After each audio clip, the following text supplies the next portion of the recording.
ప్రజ్ఞ నిర్వచనాలను చూద్దాం. ఈ ప్రజ్ఞ అంటే ఏంటి? ప్రజ్ఞ లేదా ఇంటెలిజెన్స్. ప్రజ్ఞ లేదా ఇంటెలిజెన్స్.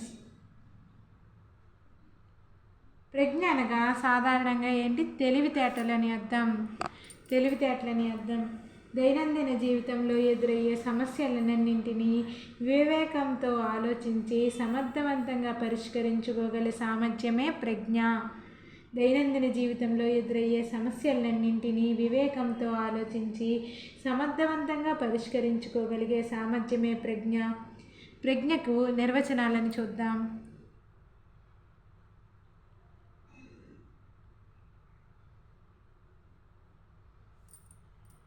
ప్రయోజనాత్మకంగా పనిచేయడానికి, వివేకవంతంగా ఆలోచించడానికి, చుట్టూ ఉన్న పరిసరాలతో సమర్థవంతంగా వ్యవహరించడానికి అవసరమయ్యే సామర్థ్యాన్ని ప్రజ్ఞ అంటారని వెస్లర్ యొక్క నిర్వచనం. వెస్లర్ యొక్క నిర్వచనం ఏంటి? ప్రయోజనాత్మకంగా పనిచేయడానికి, వివేకవంతంగా ఆలోచించడానికి, చుట్టూ ఉన్న పరిసరాలతో సమర్థవంతంగా వ్యవహరించడానికి అవసరమయ్యే సామర్థ్యాన్ని ప్రజ్ఞ అంటారు అని వెస్లర్ యొక్క నిర్వచనం. ప్రయోజనాత్మకంగా పనిచేయడానికి, వివేకవంతంగా ఆలోచించడానికి, చుట్టూ ఉన్న పరిసరాలతో సమర్థవంతంగా వ్యవహరించడానికి అవసరమయ్యే సామర్థ్యాన్ని ప్రజ్ఞ అంటారని వెస్లర్ యొక్క నిర్వచనం. నెక్స్ట్ గాల్టన్ యొక్క నిర్వచనం చూద్దాం. గాల్టన్ వ్యక్తి యొక్క గ్రాహ్యక శక్తినే ప్రజ్ఞ అంటారు. గాల్టన్ నిర్వచనం ఏంటి? వ్యక్తి యొక్క గ్రాహ్యక శక్తినే ప్రజ్ఞ అంటారు. వ్యక్తి యొక్క గ్రాహ్యక శక్తినే గాల్టన్ అంటారు. గుర్తుపెట్టుకోవచ్చు అన్నమాట. గ్రాహ్యక శక్తి గాల్టన్.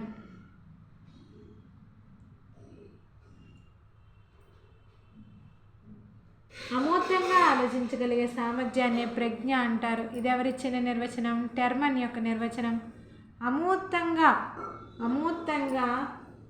అమూర్తంగా ఆలోచించగలిగే సామర్థ్యమే ప్రజ్ఞ అంటారు. టెర్మన్ యొక్క నిర్వచనం. మ్యాన్ ఎవరు? టెర్మన్ అనమాట. అమూర్తంగా, మూర్తి అనేవాడు మ్యాన్. మూర్తి, అమూర్తంలో మూర్తి గుర్తుపెట్టుకుంటే మూర్తి మ్యాన్. అమూర్తంగా ఆలోచించగలిగే సామర్థ్యమే ప్రజ్ఞ అంటారని టెర్మన్ యొక్క నిర్వచనం. బినే యొక్క నిర్వచనం చూద్దాం. బినే యొక్క నిర్వచనం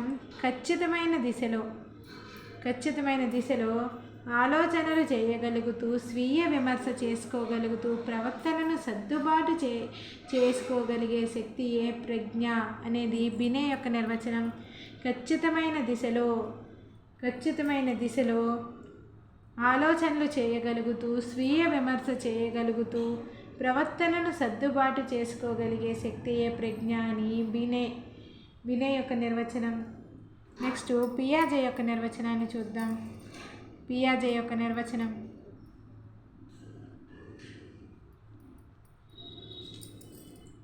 భౌతిక సామాజిక పరిసరాలకు అనుగుణ్యతను పొందగలిగే శక్తినే ప్రజ్ఞ అంటారు. భౌతిక సామాజిక పరిసరాలకు అనుగుణ్యతను పొందగలిగే శక్తినే ప్రజ్ఞ అంటారని పియాజే యొక్క నిర్వచనం. స్పియర్మన్ యొక్క నిర్వచనం చూద్దాం.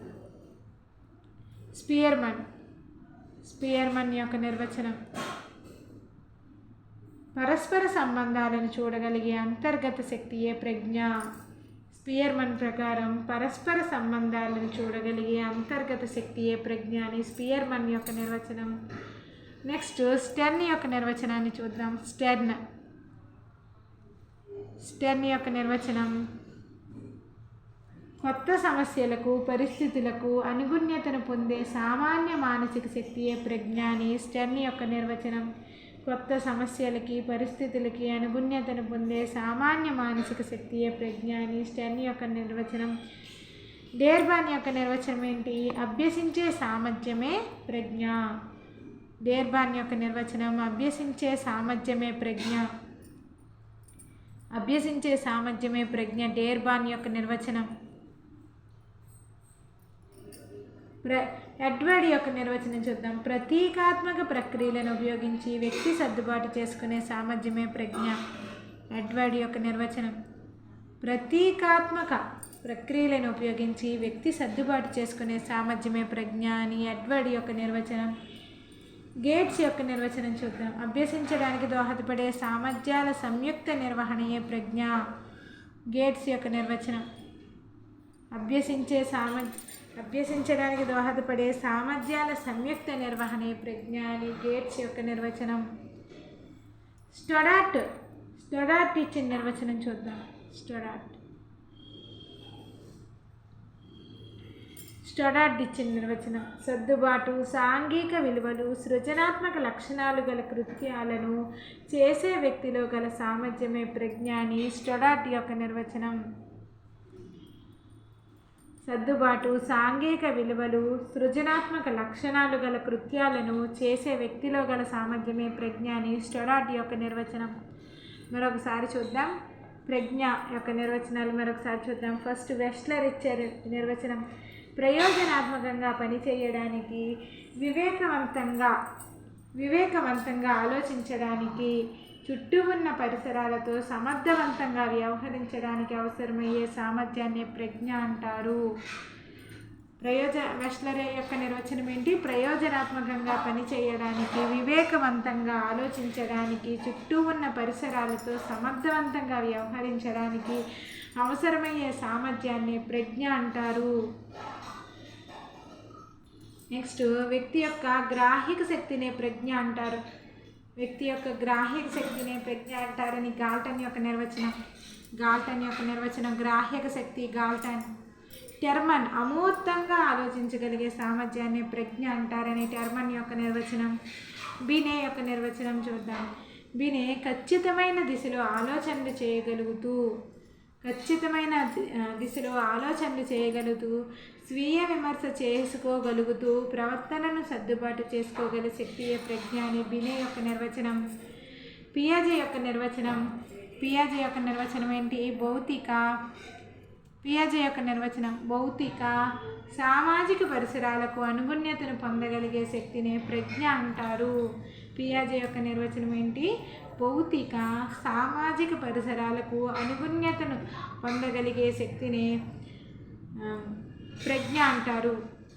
పియాజే అంటే ఫిజిక్స్ గుర్తురాలన్నమాట. భౌతిక సామాజిక పరిసరాలకు అనుగుణ్యతను. భౌతిక అంటే ఏంటి? ఫిజిక్స్ కదా. పియాజే గుర్తురావాలి. ఫిజిక్స్. భౌతిక సామాజిక పరిసరాలకు అనుగుణ్యతను పొందగలిగే శక్తిని ప్రజ్ఞ అంటారు. స్పియర్మన్ యొక్క నిర్వచనం చూద్దాం. స్పియర్మన్ పరస్పర సంబంధాలను చూడగలిగే అంతర్గత శక్తియే ప్రజ్ఞ. స్పియర్మన్ యొక్క నిర్వచనం.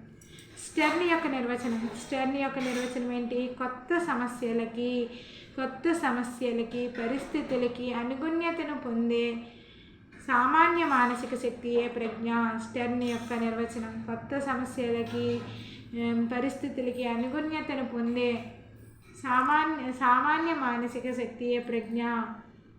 డేర్బాన్ యొక్క నిర్వచనం ఏంటి? అభ్యసించే సామర్థ్యమే ప్రజ్ఞ. అభ్యసించే సామర్థ్యమే ప్రజ్ఞ. ఎడ్వర్డ్ యొక్క నిర్వచనం. ప్రతీకాత్మక ప్రక్రియలను ఉపయోగించి వ్యక్తి సర్దుబాటు చేసుకునే సామర్థ్యమే ప్రజ్ఞ. ఎడ్వర్డ్ యొక్క నిర్వచనం ఏంటి? ప్రతీకాత్మక ప్రక్రియలను ఉపయోగించి వ్యక్తి సర్దుబాటు చేసుకునే సామర్థ్యమే ప్రజ్ఞ. గేట్స్ యొక్క నిర్వచనాన్ని చూద్దాం. అభ్యసించడానికి దోహదపడే సామర్థ్యాల సంయుక్త నిర్వహణయే ప్రజ్ఞ. గేట్స్ యొక్క నిర్వచనం ఏంటి? అభ్యసించడానికి దోహదపడే సామర్థ్యాల సంయుక్త నిర్వహణయే ప్రజ్ఞ. అని గేట్స్ యొక్క నిర్వచనం. స్టొడార్ట్ యొక్క నిర్వచనం చూద్దాం. సర్దుబాటు, సాంఘిక విలువలు, సృజనాత్మక లక్షణాలు గల కృత్యాలను చేసే వ్యక్తిలో గల సామర్థ్యమే ప్రజ్ఞ. సర్దుబాటు, సాంఘిక విలువలు, సృజనాత్మకత లక్షణాలు గల కృత్యాలను చేసే వ్యక్తిలో గల సామర్థ్యమే ప్రజ్ఞ అని స్టొడార్ట్ యొక్క నిర్వచనం.